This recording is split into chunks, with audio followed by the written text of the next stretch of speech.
এই যে মানে কি অবস্থা দেখেন, ওই যে উপরে কিন্তু মানুষ আছে আর আগুন ধাউ ধাউ করে জ্বলতেছে। মানে এমন একটা অবস্থায় যে এদিকে মোটর দিয়ে পানি দেওয়া হইতেছে, রাস্তা হচ্ছে কাদা, যার কারণে ফায়ার সার্ভিস আসার কোনো অবস্থা নেই এই জায়গায়। মানে একদম বেহাল দশা। একদিনের ব্যবধানে আরো 5টি খড়ের গাদায় আগুন দেওয়ার ঘটনা ঘটেছে।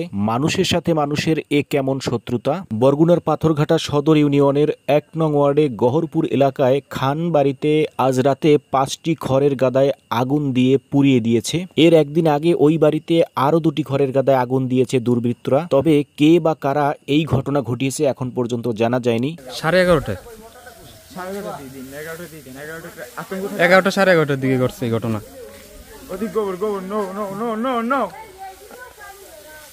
এই যে মানে কি অবস্থা দেখেন, ওই যে উপরে কিন্তু মানুষ আছে আর আগুন ধাউ ধাউ করে জ্বলতেছে। মানে এমন একটা অবস্থায় যে এদিকে মোটর দিয়ে পানি দেওয়া হইতেছে, রাস্তা হচ্ছে কাদা, যার কারণে ফায়ার সার্ভিস আসার কোনো অবস্থা নেই এই জায়গায়। মানে একদম বেহাল দশা। একদিনে এতগুলো আসলে খড়ের গাদায় আগুন দেওয়া, মানে সত্যি এই বিষয়টা আসলে এলাকাবাসী এখন আতঙ্কিত আছে।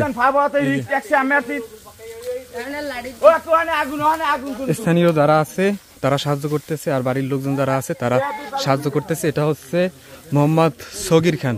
সগির খানের এই যে খড়ের গাদা বা কুটোর কুটে আগুন দিছে। আর এইদিকে হচ্ছে এটা হচ্ছে মোহাম্মদ হেলাল খান, 1 নম্বর ওয়ার্ড সদর ইউনিয়ন গহরপুর গ্রাম।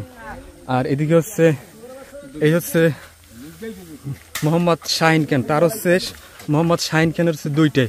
এই যে একটা আগুন দিছে, তার ওই যে একই ঠিকানা খানবাড়ি বা খাইগোবাড়ি 1 নম্বর ওয়ার্ড গহরপুর সদর ইউনিয়ন 4 নং সদর ইউনিয়ন। মানে কোন সময় দিছে মামা? কিছুক্ষণ আগে। আপনার দিছে কয়টায়? আমার 2টা। এই একটা আর এই একটা। 2টা কুটে কুটে আগুন দেয়। গরুর কি খাওয়াবো আমি কইতে পারি না। কয়টা গরু আপনার? আমার গরু 4টে গরু। 4টে গরু। তো এই যে 2 ভাই মিলে এখন কাজ করতেছে। মানে এলাকাবাসী আর হচ্ছে মানে যার আসলে এই খড়ের গাদা তারই হচ্ছে মাথা ব্যথা, কারণ গরুর সে কি খাওয়াবে। তো এই একটা বাড়িতে কালকে 2টায় আগুন দেওয়া হয়েছে রাত 3টার দিকে। আজকে আবার এই 5টা কুটে কুটে আগুন। এগুলো কি হইতেছে? দেশে কি থাকা যাইব? আমাদের কালকে ফায়ার সার্ভিসে ফোন দিয়েছে, ধরে নাই। এগুলো উদ্যোগ নেওয়া উচিত। আর আজকের এই 11:30 দিকে আগুন লাগছে, 5টা কুটে কুটে আগুন। এখন আমার তো থাকাই অসম্ভব।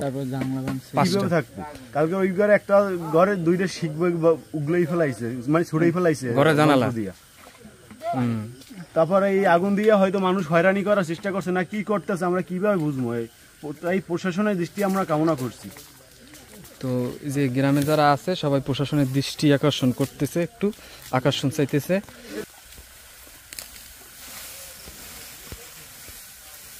দিদিন একটা সংক্ষেপ ভিডিও দিদি এমআরসি দেবেন। তারা এই আগুনেরই পাঠাই দিয়ে, আগুনেরই পাঠাই দিয়ে।